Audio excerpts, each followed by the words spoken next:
Hi, I'm Phil Ball, pastor of Odyssey Christian Church in Jenks, Oklahoma.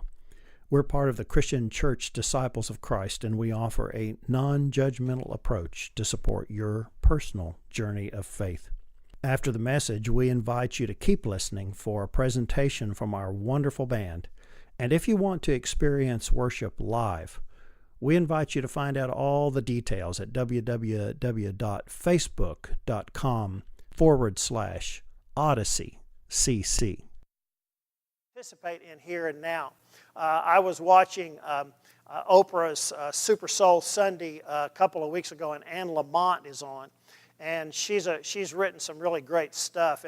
And she says, Oprah asked her about heaven and hell. She says, "I've lived in hell."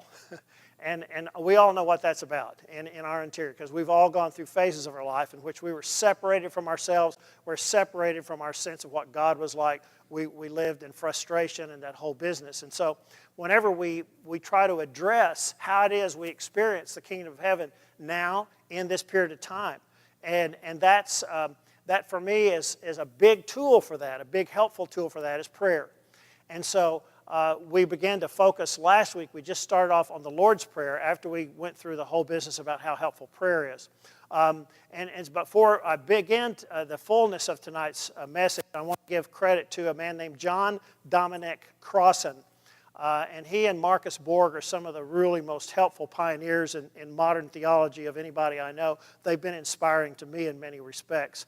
But much of the insight that I believe is in this message comes from his book, The Greatest Prayer. And so I've got to give credit to him to start off with, because I won't be doing it like it's a term paper and giving footnotes all the time. But the Gospels tell us that Jesus would go off by himself to be in prayer on a frequent basis. He'd leave the disciples and head off by a rock somewhere. And he understood that prayer was the central part of three spiritual practices. And those three spiritual practices were almsgiving, like when we give to God, that's a spiritual practice, prayer, and fasting. And, beyond trying to lose weight. You do it just to rethink, what's valuable. And so the first thing that Jesus did was to point out that almsgiving, prayer, or fasting that calls attention to itself is its own reward. And so that the issue is to do something that does not require anybody watching you. It doesn't mean you can't do it in public. It's just not done for that purpose. And it does not require a private, special, holy place. You just do it wherever you are. So out of this context, we begin to continue in the Lord's Prayer. And so step back. Are we there? Oh, good, we are. Thank you very much. Okay, next slide. Step back from the intimacy of prayer for just a moment and consider the Lord's Prayer from another perspective. And I've got to tell you, I had never thought about this stuff, and John Dominic Crossan lists all out, and so I just find it most fascinating. He says that the greatest prayer that he found very valuable from the standpoint of Christianity. But he writes, the Lord's Prayer is both the greatest and in some ways the strangest prayer. It's prayed by almost all Christians, but never mentions Christ. It's prayed in almost all churches, but it never mentions church. It's prayed on almost all Sundays, but never mentions Sunday. It's prayed by fundamentalist Christians, but never mentions the things they believe in, like inspired inerrancy of the Bible, the virgin birth, bodily resurrection of Christ. It's prayed by evangelical Christians, but it never mentions either evangelism or the gospel. It's prayed by Pentecostal Christians, but never mentions either ecstasy or Holy Spirit. It's prayed by Congregational, Presbyterian, Episcopalian, and Roman Catholic Christians, but never mentions the congregation or the priest or the bishop or the pope. It's prayed by Christians who split from one another over this and that doctrine, but it never mentions a single doctrine. It's prayed by Christians who focus on, now these are big $50 words, but they'll make sense to you in a minute, stay with me.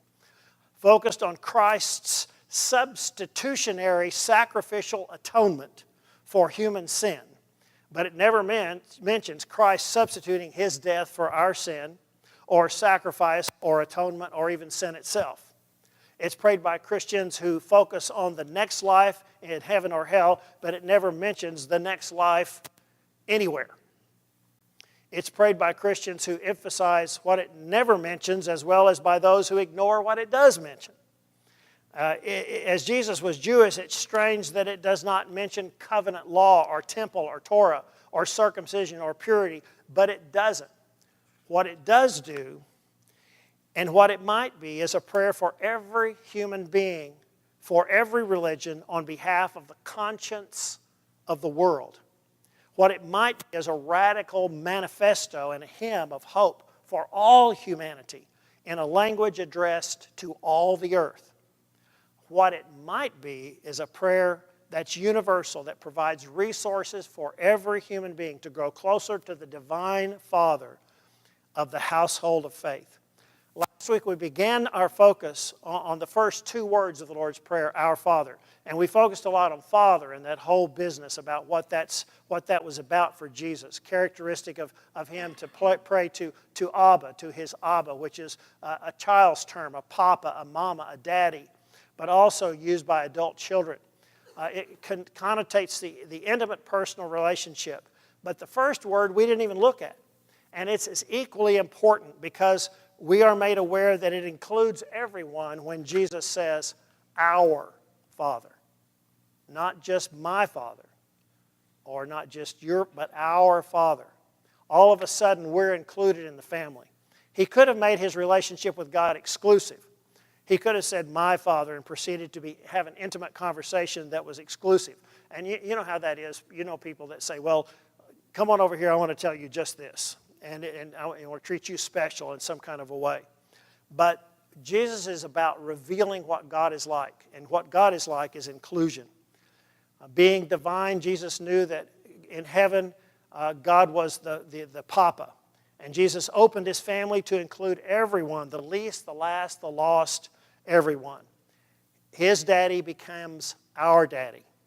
In His prayer, Jesus takes the initiative, being our daddy and embracing us all, wrapping His arms around us, and it's a radical act of inclusion. You know, we sell products. It's easy to sell products. Did anybody ever own a Ford Limited? Isn't that great? Because they're exclusive. You know, we buy limited this or exclusive that. I'm the exclusive distributor of this particular product. Or this organization only lets in certain people. It's that kind of unique piece that sets it up. And God says, my kingdom is about inclusion. Jesus first embraces us regardless of what we believe or don't believe, what we have done or have not done. Jesus says, it's our Father. But then it expands beyond that just one little piece into something else that I find just amazing. It's our Father in heaven. Now, in order to get this, you have to, what John Dominic Crossan did is he went to the entire Bible and he started you know, with a computer Bible, you put in one word and you get all the places that word shows up in the Bible. If you haven't done that, it's a lot of fun. It makes you look really smart when you really don't know Jack or Sam or Peter or anybody else about the Bible.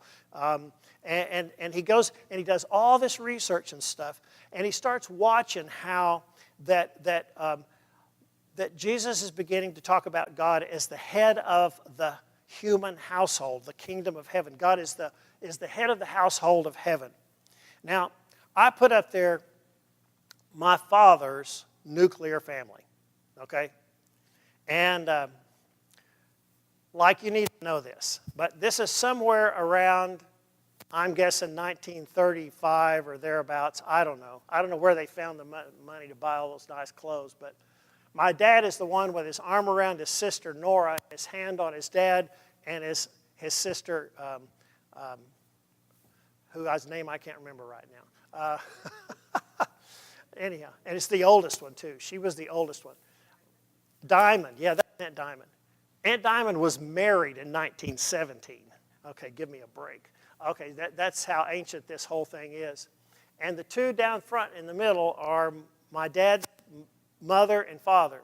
And the reason I wanted them up there is because she was the head of the household. Okay? You know, she had her pillow, exactly, and she wore that brooch. one time she was interviewed by a TV guy in Oklahoma City, and she still had that brooch on. And that's what, and she had her pillow and that she would place in the pew where she sat, not exactly visitor friendly. You don't sit there unless you're her. And she was the matriarch of the family. And what I'm trying to get at is what it means to be a householder. And that's a gender neutral term. Okay? And it helps us begin to get a grip of what God is like for the kingdom of heaven. This householder is not gender specific, and it's a contradiction to what I call the rule-seeking Christians who understand first century Middle Eastern cultural styles found in the letters of the New Testament to be the way God intended it for the man to be the head of the household. It's like, I'm sorry, that doesn't work. The biblical concept of householder, drawn from a variety of Old Testament sources, does not envisage a single occupant or even a nuclear family household like this one was. It images an extended, multi-generational household in the tradition and the commands of the Jewish Sabbath. It includes brothers and sisters, unmarried sisters, married brothers, clients, dependents, male and female slaves, animals, lands, and tools. The whole business is the household, and it's a conglomerated mix of extended family and confusion. I know that you can appreciate that because there's been times when multi-generations lived in your house or you lived in theirs for some reason or another. And when you think about it, when you examine it, you may not walk in, because what I think I know about most of y'all is you're not highly critical. Even though if somebody's come into your house, you fix it up as if everybody were highly critical, and that's great. I'm not putting that down or anything, but when we think about it, we know what a well-run household looks like, that the householder has it ordered.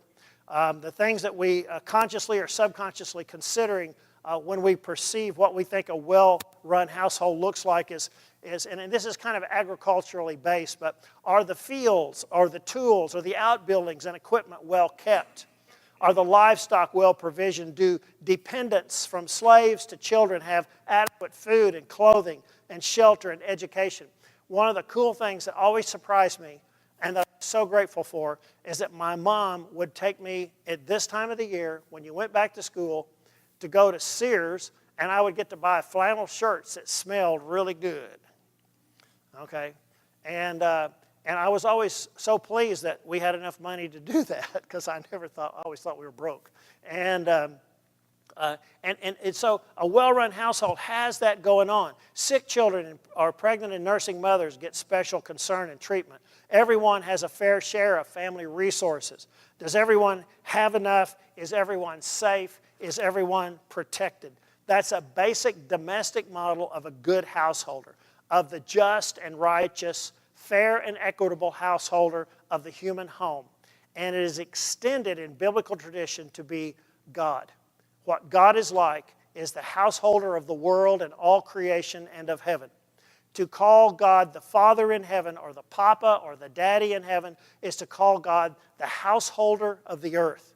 And that's the meaning of Jesus' address to God as our Daddy in heaven.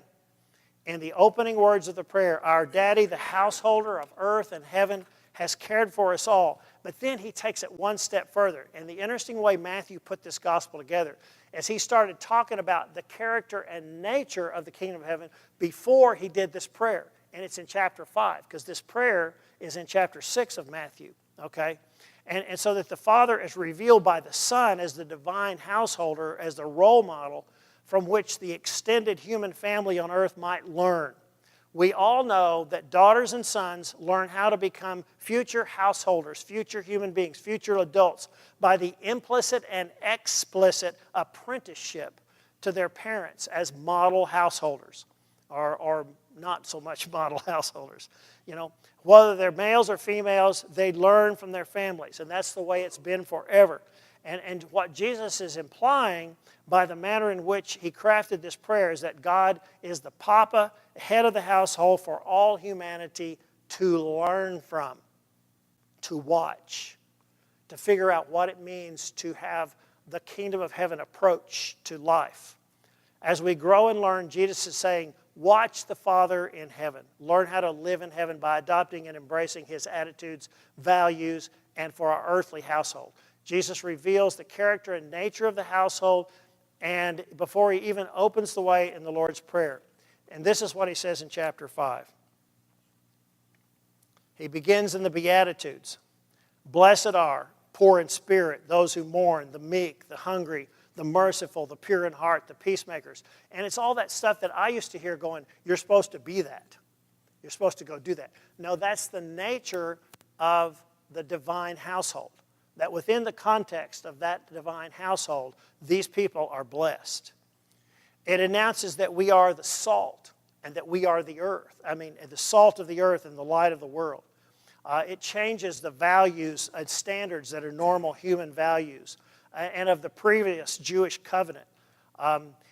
Jesus, and I've mentioned this a couple of times, but there's a bunch of statements, and this is a big line of these right here in chapter 5 after the Beatitudes.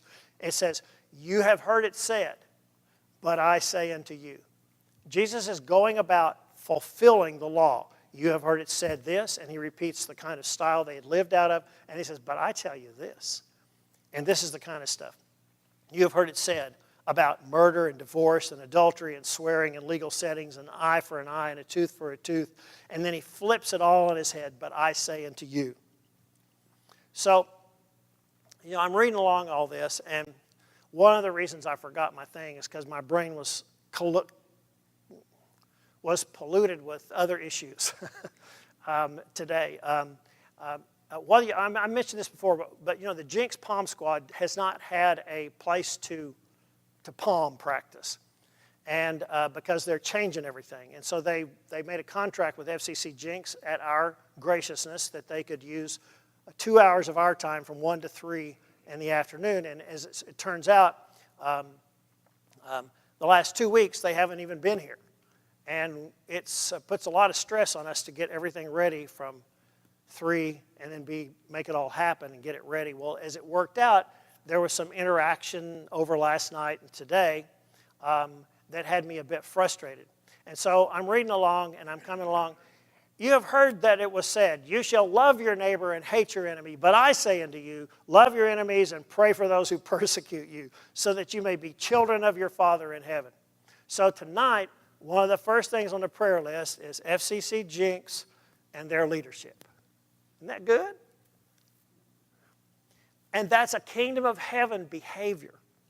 And we benefit from it when we're able to live in that kingdom of heaven behavior. And then Jesus goes on. For He, meaning God, makes the sun rise on the evil and on the good, and sends the rain on the righteous and on the unrighteous. You see, Jesus is trying to say this is what the kingdom of heaven is like. And He doesn't say, now if you don't do that, you're going to be banned for all eternity. There's none of that stuff in there. I mean, some preachers may interpret it as that because they want to control you and manipulate you, but that's not in the text. And in fact, one of the things that you read along in chapter 5 in there and reading around, it says, if you, for instance, I think it's over the teaching thing, if you lead somebody astray, it says you shall be known as least in the kingdom of heaven. It doesn't say you're kicked out of the kingdom of heaven. Does that make any sense to you? And then if you help everybody learn all this stuff and do all these good things, you'll be known as greatest in the kingdom of heaven. Everybody's in there. It's a strange kingdom, a strange household compared to earthly standards. And let me tell you, that's why I love the Bible, because it keeps us in line with what God's about. Christ's picture of the divine household is so interesting and so challenging. It's the householder of humanity, and heaven is Christ's papa. Okay?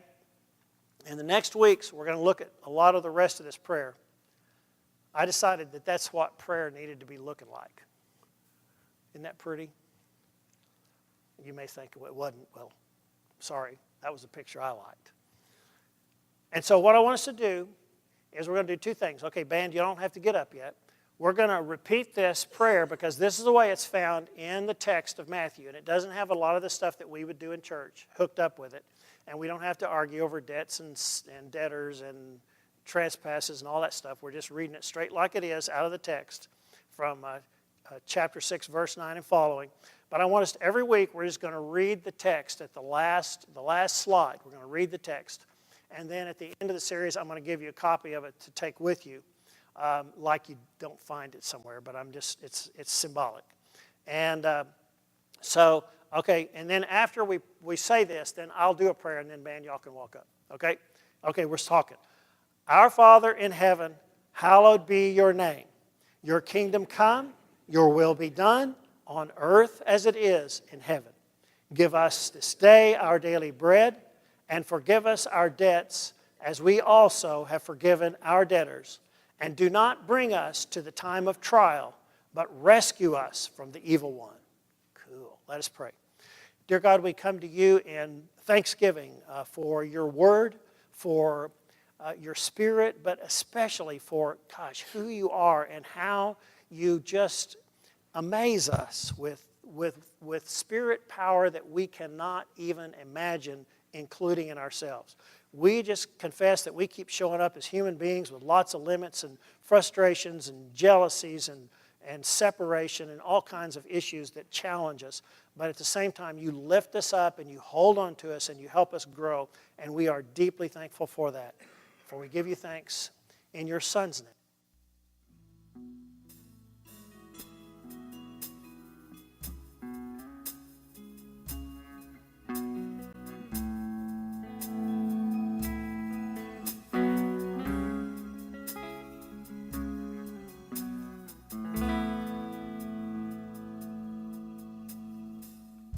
Be still and know that He is God. Be still and know that He is holy. Be still, rest the soul of mine. Now before the Prince of Peace, let the noise and clamor cease. Be still and know that He is God.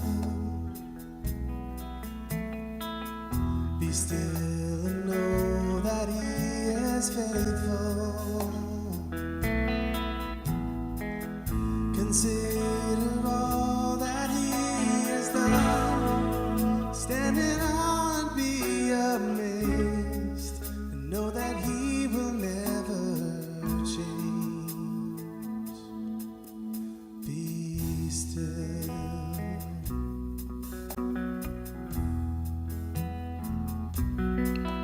Be still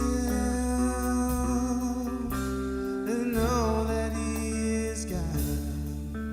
Be still and know that He is God. Be still and know that He is God. Be still. Be speechless.